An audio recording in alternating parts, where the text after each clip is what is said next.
मैं भारत का पहला मुसलमान बोल रहा हूं। मैंने देखा चांद के 2 टुकड़े हो गए और थोड़ी देर में वो फिर जुड़ गया। मैं अपने महल से आसमान को देख रहा था। वो बहुत खूबसूरत रात थी। चारों तरफ चांदनी फैली थी, सितारे जगमगा रहे थे। उस वक्त मेरी रानी भी मेरे साथ थी। मैंने उनके चेहरे की तरफ देखा और मुस्कुराया। कुछ देर बाद मैं फिर से चांद को निहारने लगा। तभी मैंने कुछ ऐसा देखा जिसने मुझे अंदर तक झकझोर कर रख दिया। मेरा दिमाग सुन्न हो गया। मुझे यकीन ही नहीं हो रहा था कि ये क्या हुआ। अभी तक इस घटना को मैं समझ भी नहीं पाया था कि एक और चमत्कार हो गया। मेरी आंखों के सामने कुछ देर पहले जो चांद 2 टुकड़े में बट गया था, वो वापस जुड़ चुका था। यकीन मानिए, ये मेरा वहम बिल्कुल नहीं था। मैं ख्वाब भी नहीं देख रहा था। ये सब सच में मेरे साथ हुआ। मैंने चांद को 2 टुकड़े होते देखा और वापस जुड़ते हुए भी। मैं बिना देरी किए राज दरबार पहुंचा। बड़े बड़े विद्वानों और ज्योतिषियों को बुलवाया। दरबार में उपस्थित सभी बुद्धिजीवियों के सामने मैंने उस घटना का पूरा वर्णन सुनाया। लेकिन चांद के 2 टुकड़े होकर दोबारा जुड़ने की इस घटना का रहस्य नहीं खुल पाया। यही रहस्य मुझे इस्लाम के दरवाजे तक ले गया, जहां मेरी मुलाकात हजरत मोहम्मद सल्लल्लाहु अलैहि वसल्लम से हुई।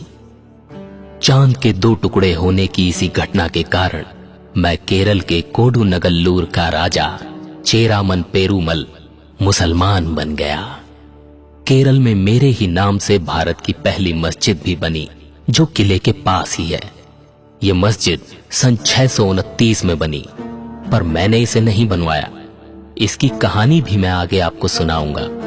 तो चलिए वापस उसी घटना पर लौटता हूं जहां से मेरी जिंदगी ने नया मोड़ लिया, या यूं कहूं कि आखिरी मोड़ ले लिया।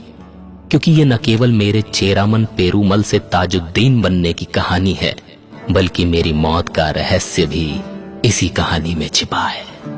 चांद के 2 टुकड़े होने की वो बात मुझे कचोट रही थी, पर जवाब कहीं से नहीं मिल पा रहा था। मैंने भूलने की बहुत कोशिश की, पर उस घटना को भुला नहीं सका। मैं इसी पहेली से जूझ रहा था और एक दिन कुछ अरब व्यापारी मालाबार तट पर आए। ये बात करीब 1500 साल पुरानी है, लेकिन उन दिनों भी अरब देशों से हमारे यहाँ व्यापार होता था। अरब व्यापारी मालाबार तट पर आया करते थे और मसाले समेत बहुत सी सामग्री खरीद कर ले जाया करते थे। मैंने उन व्यापारियों को दरबार में भोज पर बुलाया। बातचीत के दौरान मैंने उनसे भी इस घटना का जिक्र कर दिया। अरब व्यापारियों ने बताया कि ये करिश्मा पैगंबर मोहम्मद ने किया था। अरब व्यापारियों की बात ने मेरी उत्सुकता को कौतूहल में बदल डाला। मुझे उनकी बात पर न जाने क्यों यकीन हो गया और मैंने राजपाट त्याग कर पैगंबर मोहम्मद से मिलने का फैसला कर लिया। उन व्यापारियों के साथ मैं अरब के लिए रवाना हो गया। वहां मेरी मुलाकात पैगंबर मोहम्मद से हुई। उन्होंने मेरे सभी प्रश्नों के उत्तर दिए। उनकी बातों से मेरे मन को चिर शांति प्राप्त हुई और मैंने इस्लाम कबूल कर लिया। धर्म परिवर्तन के बाद मेरा नाम ताजुद्दीन हो गया। मैं कुछ साल वहीं पर रहा और एक दिन मुझे भारत में इस्लाम फैलाने की जिम्मेदारी दी गई, तो मैंने वापस मालाबार तट का रुख किया। मेरे साथ मलिक इब्न दीनार समेत पैगंबर के कई प्रतिनिधि भी थे। यात्रा के दौरान अचानक मेरी तबीयत बिगड़ गई। मुझे एहसास हो गया था कि अब मेरा वक्त आ गया है।